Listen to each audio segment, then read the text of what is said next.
Stay. What a delightful group of young people. What are your names? What is it? What is it? What is it? Muhammad. Wonderful. Where are you from? What school do you go to? You all knew that one. Well, I suppose you know who I am, right? Because she just told you. Theodore Roosevelt? 26th President of the United States? TR, Teddy, the Trust Buster? That's me. Hard to believe, but I was once young too. This story here is about the same time I was your age. I was born on October 27th, 1858. I was born at number 28 East 20th Street in New York City, in the house in which we lived during the time that my two sisters and my brother and I were small children. The front room, the parlor, seemed to us children to be a room of much splendor, but was open for general use only on Sunday evenings or on rare occasions when there were parties. The Sunday evening family gathering was the most redeeming feature in a day which otherwise we children did not enjoy, chiefly because we were all of us made to wear clean clothes and keep neat. I like to play in the dirt myself.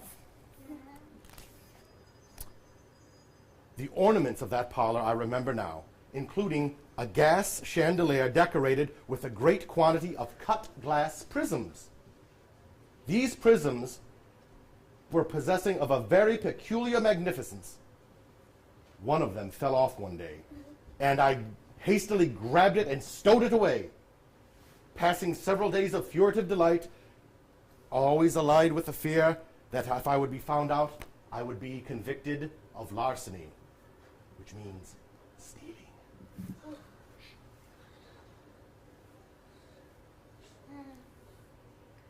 Still got it. Yeah. Oh, pass it around. Pass it around. Go ahead. Now, my family, we all had nicknames.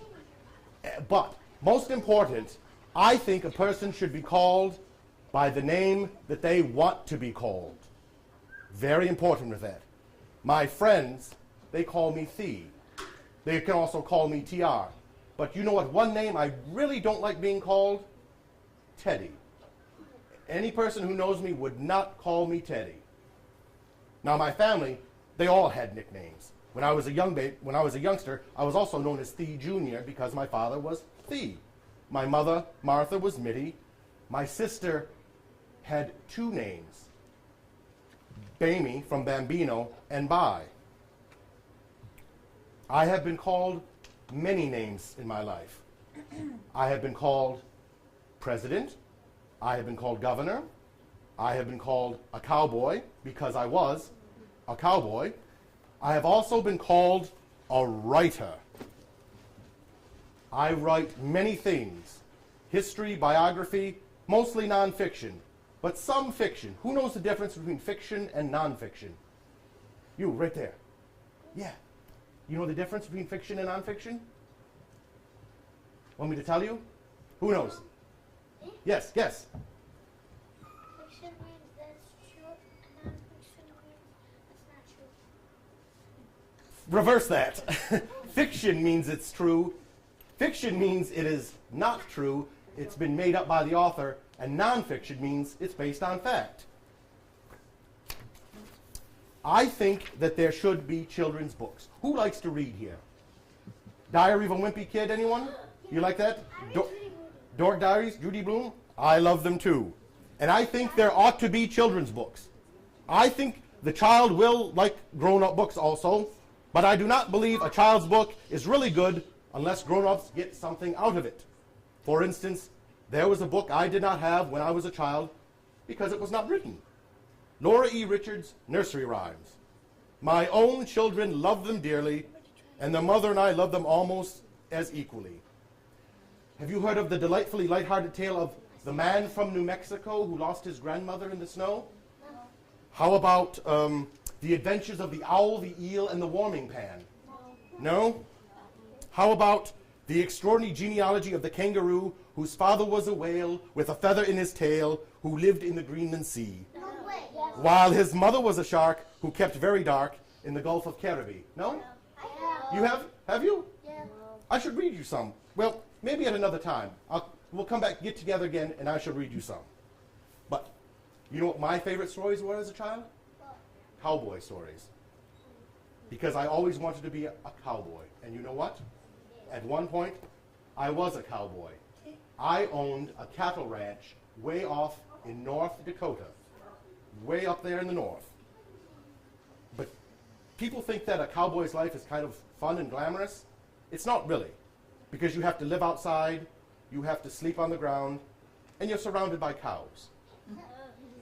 But you know what the most important trait I think a cowboy should have? Or anybody should have? Honesty. Here's an example. A number of years ago, I was engaged in cattle ranching in the Great Plains of the U.S. There were no fences.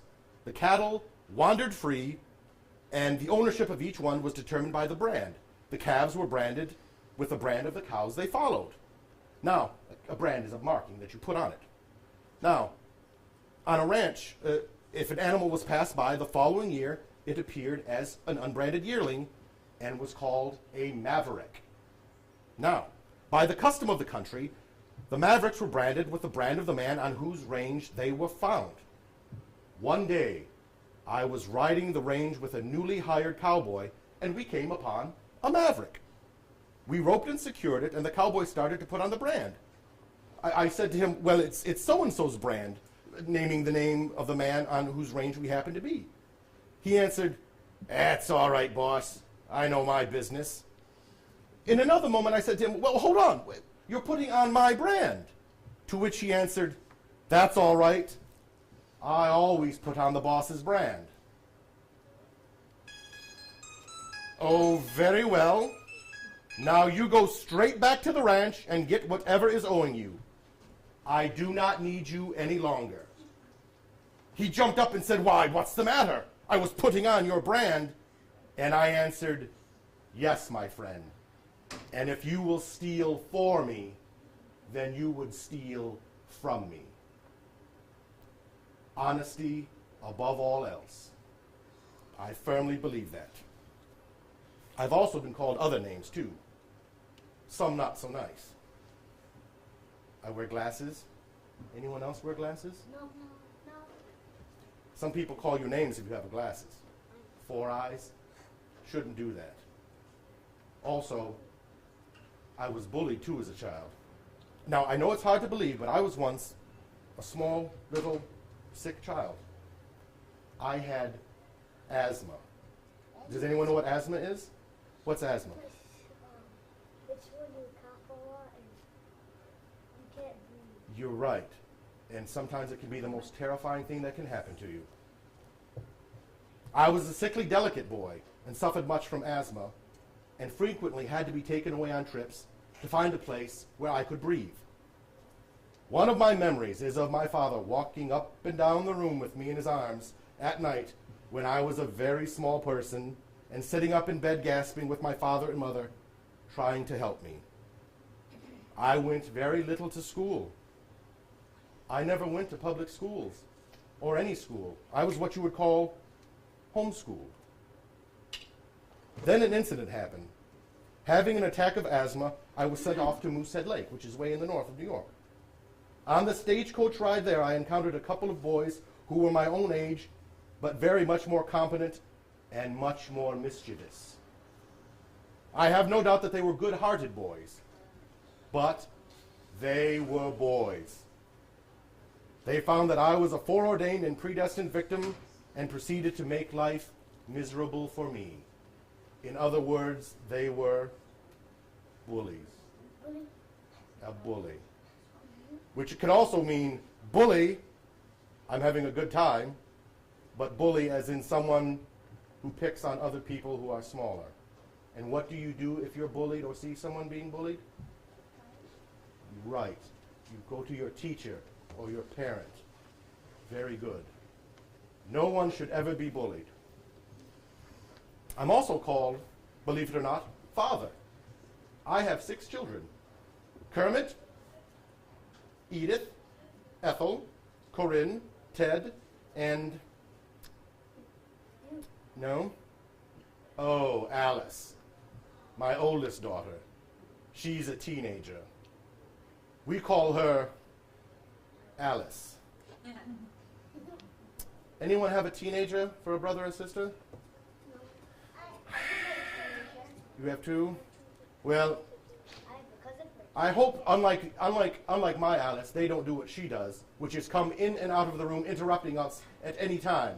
Once I had a friend over to the White House, and Alice kept coming in constantly interrupting us. Finally, I said to her, Alice, if you come in one more time, I shall throw you out the window. I wasn't really going to do it. My friend said, Theodore, can't you control your daughter? And I said, I can do one of two things. I can either be president of the United States, or I can control Alice. I can't possibly do both. I see we have a bear here. That's a brown bear, you know. You know, I know a lot about bears. In fact, you know, I've seen many bears and we've had bears.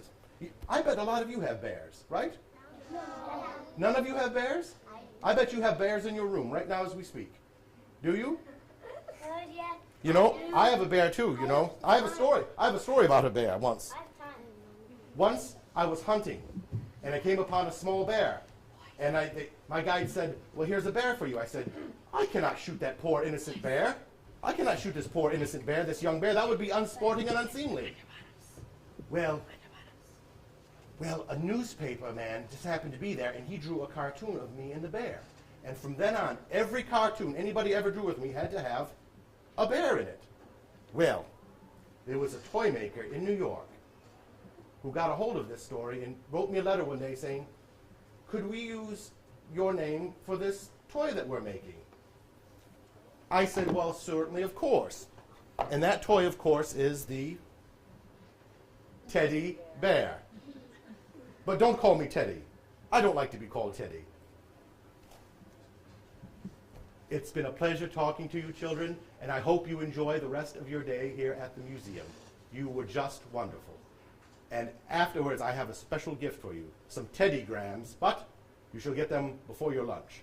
Thank you, children. Goodbye. What do you say? Thank you, children. Oh, my cut glass prism. Thank you. Thank you.